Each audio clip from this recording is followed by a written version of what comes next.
নমস্কার। আজ আমি পাঠ করে শোনাচ্ছি গল্প হৃদয়ের অনুভূতি। এই গল্পের কলমে আছে আয়ান আহমেদ শুভ। এই গল্পের চতুর্থ পর্ব পাঠ করে শোনাচ্ছি। আয়ান দেখতে পায় নেহার বাসার গেটে তালা ঝুলছে। আয়ান ভীষণ কৌতূহল নিয়ে দারোয়ান চাচাকে জিজ্ঞেস করলো, চাচা, এখানে তালা দেওয়া কেন? ও, ওনারা চলে গেছেন এখান থেকে। দারোয়ান চাচার কথাটা সোজা আয়ানের বুকে গিয়ে বিঁধল। আয়ান দারোয়ান চাচাকে আবারও জিজ্ঞেস করলো, চাচা কোথায় গিয়েছে বা কবে ফিরবে নেহারা? কিছু কি জানেন? না বাবা, এসব তো জানি না। খালি শুনছি অনেক দূরে চইলা গিয়েছে, আর ফিরবে না।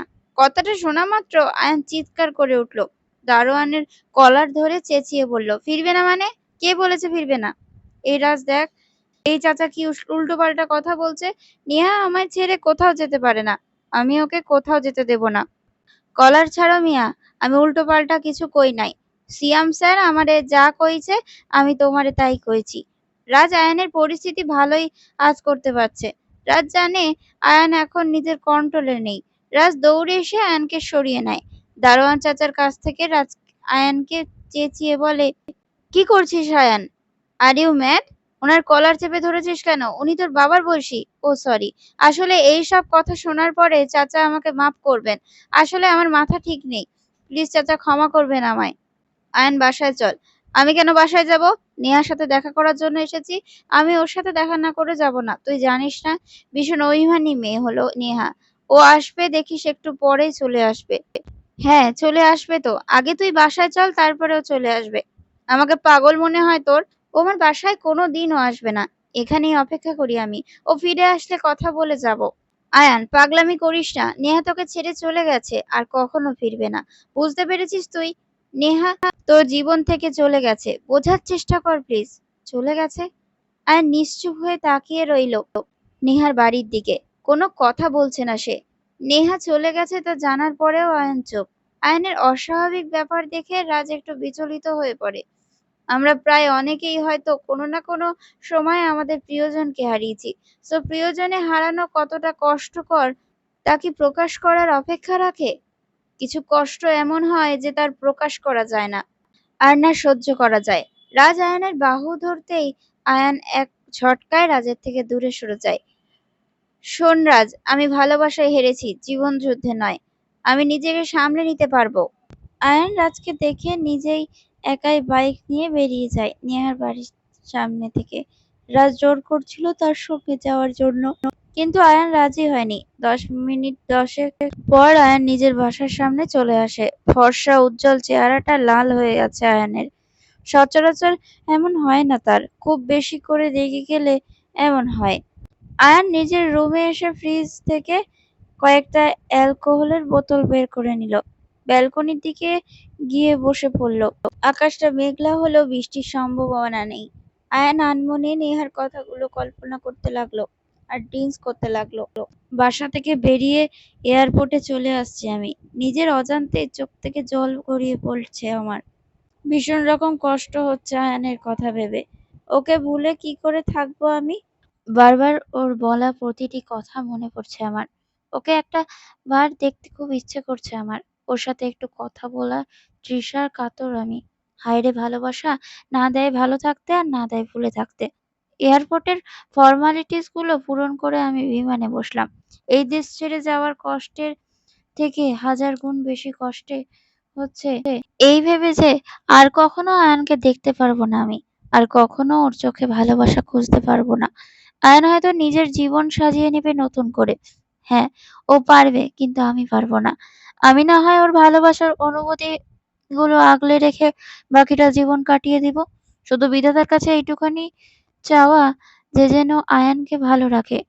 আর চিৎকার করে বলে দিতে ইচ্ছা করছে, জানিয়ে দিতে ইচ্ছা করছে এই পৃথিবীকে, আয়ান, তোমাকে আমি ভালোবাসি। হ্যাঁ, তোমার থেকেও বেশি ভালোবাসি। ওকে না বলা কথাগুলো সহ্য রকম কষ্ট দিচ্ছে আমার হৃদয়কে।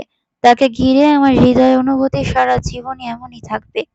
বিমানে বসার 15 মিনিট পর আমাদের প্লেনের টেক অফ করলো। আমি জানালার পাশে সিটে বসে আছি। বাবা মা আমার বাম পাশে। জানালার ওপারে তাকিয়ে নিজের চোখের জল ফেলা ছাড়া আর কোনো উপায় নেই। আয়ান যদি সত্যি আমায় ভালোবাসতো তবে আমার ইচ্ছের বিরুদ্ধে যেত না। অন্য কোনো মেয়ের সাথে শারীরিক সম্পর্ক জড়াতো না। আমাদের সম্পর্কের মাঝে কখনো দূরত্ব হতো না। আজ আমাকে এভাবে কাঁদতে হতো না। নেহা কথাগুলো ভাবতেই একটা দীর্ঘশ্বাস ফেলে চোখ মুছে ফেলল। নতুন শহরে নতুন করে বাঁচতে হবে তাকে। আর কাউকে প্রয়োজন নেই তার। এদিকে আয়ান মরণ নেশায় মেতে উঠেছে। একের পর এক ড্রিঙ্কস নিচ্ছে সে। ড্রিঙ্কস করা শেষ। আয়ান চোখ থেকে এমনি এমনি পানি পড়ছে। আয়ান ব্যালকনি থেকে সোজা ছাদে চলে আসে। পকেট থেকে সিগারেট প্যাকেট বের করলো সে। একটা সিগারেট ধরিয়ে আকাশের দিকে তাকিয়ে আছে সে। আর সারাদিন মেঘলা আকাশ ছিল, কিন্তু এখন সব মেঘ সরে গেছে। আকাশ ভরা তারাগুলো টিপ টিপ করে চলছে। আয়ান তার তারাগুলো দিকে তাকিয়ে এক দৃষ্টিতে ছিল খানিকক্ষণ। পরিবেশটা নীরব। সকল নীরবতা ভেঙে আয়ান চিৎকার করে বলতে লাগলো, নেহা তুই একটা বেইমান মেয়ে। একা ফেলে ছেড়ে চলে গেলি তুই। আজ আমি হেরে গেছি তোর কাছে। দিব্যি জিতে গেছিস তুই। তোকে আর কখনো পাবো না আমি। আরে তুই তো আমায় ভালোবাসিস জানি আমি। কিরে পাগলি, আমাকে একা করে চলে যেতে পারলি? এত অভিমান তোর? আমি ভুল করেছি।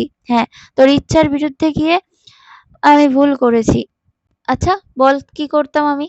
রিহানের হতে দিতাম তোকে। তুই জানিস না আমি তোর পাশে কাউকে সহ্য করতে পারি না।